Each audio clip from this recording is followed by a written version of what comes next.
भारत के इतिहास में समय समय पर कई प्रख्यात विदेशी यात्री एवं दूतों ने भ्रमण किया है। कुछ विदेशी यात्री भारत में अध्ययन यात्रा के लिए आए, तो कुछ शासन प्रशासन समझने के लिए भारत में आए, तो कई यात्री भारत में व्यापार की संभावना तलाशने के उद्देश्य से भारत आए। इन्हीं विदेशी यात्रियों में से कुछ प्रमुख यात्रियों एवं दूतों की जानकारी मैं आपको आज सुनाने जा रहा हूँ। सबसे पहले बात करते हैं मेगास्थनीज। मेगास्थनीज सेल्यूकस द्वारा चंद्रगुप्त मौर्य के दरबार में 305 ईसा पूर्व भेजा गया था। मेगास्थनीज यूनानी शासक सेल्यूकस का एक राजदूत था जो चंद्रगुप्त के दरबार में आया था। मेगास्थनीज कई वर्षों तक चंद्रगुप्त के दरबार में रहा। उसने भारत में जो कुछ भी देखा उसका वर्णन उसने अपनी इंडिका नामक पुस्तक में किया। मेगास्थनीज ने पाटलिपुत्र का बहुत सुंदर वर्णन किया है। उसका कहना है कि भारत का सबसे बड़ा नगर पाटलिपुत्र है। नगर चारों ओर से दीवारों से घिरा है। इस नगर में अनेक फाटक और दुर्ग बने हैं। नगर में अधिकांश मकान लकड़ियों के बने हैं। फायान चीनी यात्री फायान चंद्रगुप्त द्वितीय के शासन काल में भारत आया। फायान 399 से 414 ईसा तक भारत में रहा। फायान बौद्ध धर्म का अनुयायी था। फायान का उद्देश्य बौद्ध स्मृतियों एवं बौद्ध हस्तलिपियों की खोज करना था। इस प्रकार फायान ने उन स्थानों का ही भ्रमण किया जो बुद्ध धर्म से संबंधित थे। चीनी यात्री वेनसांग ने हर्षवर्धन के शासन काल में भारत की यात्रा। वेनसांग 629 से 643 ईस्वी तक भारत में रहे। उसने अपनी पुस्तक सी युकी में अपनी यात्रा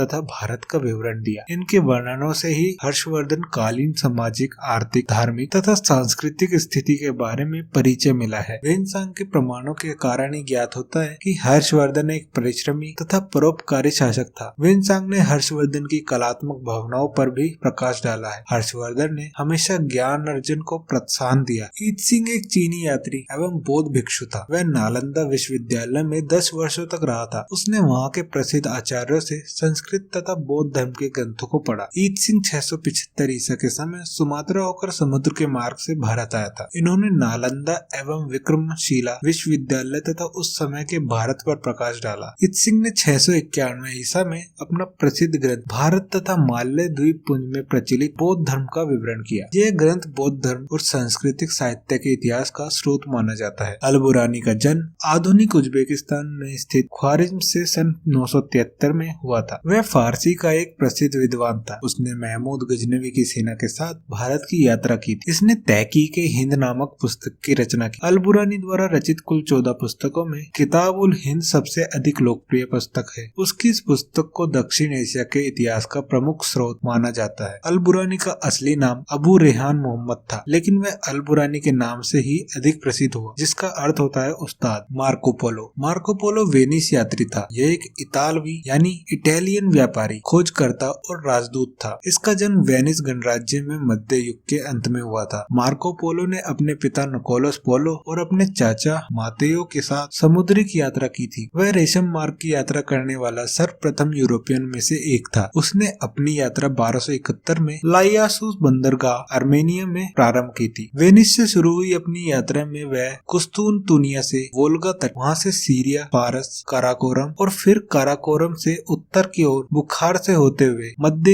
एशिया में स्टेपी के मैदानों से गुजरकर पीकिंग पहुंचा। इस पूरी यात्रा में मार्को पोलो को 3.5 वर्ष का समय लगा। Ibn Battuta. Ibn Battuta Morocco का यात्री था। इसका जन्म 24 फरवरी 1304 को हुआ था। इसका पूरा नाम अबू अब्दुल्ला मोहम्मद था। इब्न बतूता इनके कुल का नाम था। आगे चलकर अबू अब्दुल्ला मोहम्मद को इब्न बतूता के नाम से जाना गया। इन्होंने रहला नामक पुस्तक लिखी। इब्न बतूता मोहम्मद बिन तुगलक के शासक काल में भारत आया था। भारत के उत्तर पश्चिम दीवार से प्रवेश करके वह सीधा दिल्ली पहुंचा, जहां तुगलक सुल्तान मोहम्मद ने उसका बड़ा आदर सत्कार किया और उसे राजधानी का काजी नियुक्त किया। Niccolo Conti. Niccolo Conti Italy का यात्री था। निकोलो कोंटी विजयनगर आने वाला पहला विदेशी यात्री था। वह विजयनगर साम्राज्य के राजा देवराय के शासन काल में 1420 से 21 ईस्वी में भारत आया था, जो मध्य युग में मुस्लिम व्यापारी के वेश में इटली से भारत आया। इसने दक्षिण पूर्व एशिया और चीन की यात्रा की। उसने अपनी यात्रा के विवरणों को लैटिन भाषा में लिखा। इसने यहाँ के शहर, राज दरबार, प्रथाओं, त्योहारों का वर्णन किया। तो ये थे कुछ